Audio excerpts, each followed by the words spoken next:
அண்மை செய்தி, குஜராத்தில் மீண்டும் போதைப் பொருட்கள் பறிமுதல் செய்யப்பட்டுள்ளது.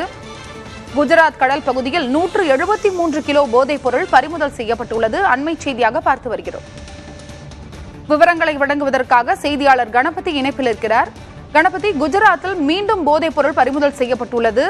இந்த போதைப் பொருளின் கதை தொடர்கதையாகி வருகிறது. இதனுடைய கூடுதல் விவரம் என்ன? அரபிக்கடல் பகுதியிலே, குறிப்பாக குஜராத் கரை அருகிலே அடிக்கடி போதைப் பொருள் கடத்தல் நடைபெறுவது வழக்கமாகி வருகிறது. இதிலே பலமுறை கோஸ்ட் கார்டு மற்றும் போலீசார் ஆகியோர் கூட்டு நடவடிக்கையிலே போதைப் பொருள் கடத்துபவர்களை கைது செய்கிறார்கள். இருந்த போதும் இந்த கடத்தல் தொடர்ந்து கொண்டே இருக்கிறது. தற்போது கோஸ்ட் கார்டு வெளியிட்டிருக்கும் தகவல் படி 173 கிலோ போதைப் பொருள் பிடிபட்டிருக்கிறது. ஒரு மீன்பிடி படகிலே இந்த போதைப் பொருள் கடத்தப்பட்ட போது அதை கோஸ்ட் கார்டு மற்றும் குஜராத் போலீஸை சேர்ந்தவர்கள் தடுத்து நிறுத்தி பிடித்து 2 பேரை கைது செய்திருக்கிறார்கள். இதற்கு முன்புதான் 2 நாட்களுக்கு முன்பு 86 கிலோ போதைப் பொருட்கள் பிடிபட்டன. அது பாகிஸ்தானை சேர்ந்த ஒரு படகில் பிடிபட்டது என கோஸ்ட் கார்டு தகவல் தெரிவித்திருந்தது. அந்த சமயத்திலே 14 பேர் கைது செய்யப்பட்டிருந்தார்கள்.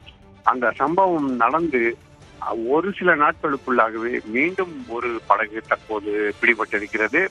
இந்த படகில் இருந்த போதைப் பொருளை கைப்பற்றி 173 கிலோ போதைப் பொருள் கைப்பற்றப்பட்டிருக்கிறது என கோஸ்ட் கார்டு தெரிவித்திருக்கிறது. மேலும் 2 பேரை கைது செய்து தற்போது விசாரணை நடத்தி கொண்டிருக்கிறது.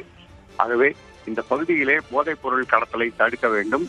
பாகிஸ்தானை சேர்ந்தவர்கள் அல்லது பிற நாடுகளைச் சேர்ந்தவர்கள் அரபிக்கடல் பகுதியிலே போதைக் கடல் பொருட்களை கடத்தல் செய்வதை முழுமையாக தடுக்க வேண்டும் என்பதற்காக இந்திய கடற்படை, கோஸ்ட் கார்டு மற்றும் பல்வேறு மாநில போலீசார் கூட்டு நடவடிக்கையில் ஈடுபட்டிருக்கிறார்கள். இதன் காரணமாகத்தான் தொடர்ச்சியாக பல்வேறு படகுகள் பிடிபடுகின்றன. அதிலே இவ்வளவு பெரிய அளவிலே போதைப் பொருளும் பிடிபடுகிறது. அதனால் கணபதி, இது எந்த வகையான போதைப் பொருள், இது எங்கிருந்து கொண்டு வரப்பட்டது என்று ஏதேனும் தகவல் உள்ளதா?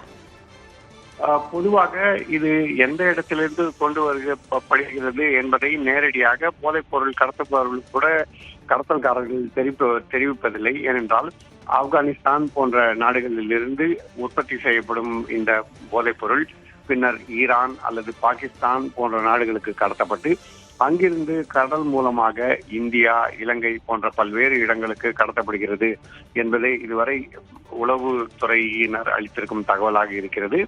அதன் அடிப்படையில் தான் குஜராத் மற்றும் மகாராஷ்டிரா உள்ளிட்ட மாநிலங்களைச் சேர்ந்த போதைப்பொருள் தடுப்பு போலீசார், தேசிய போதைப்பொருள் தடுப்பு அமைப்பு, இந்திய கடற்படை மற்றும் கோஸ்ட் கார்டு ஆகியோர் கூட்டாக நடவடிக்கைகளில் ஈடுபடுகிறார்கள். அப்படி பல்வேறு நாடுகளிலிருந்து பாகிஸ்தான் படகுகள் மூலமாக இந்த போதைப் பொருள் கடத்தப்படும் போது அதை பிடித்து கடத்தல் ஈடுபடுபவர்களை கைது செய்கிறார்கள். உங்களுடைய விரிவான தகவலுக்கு நன்றி கணபதி.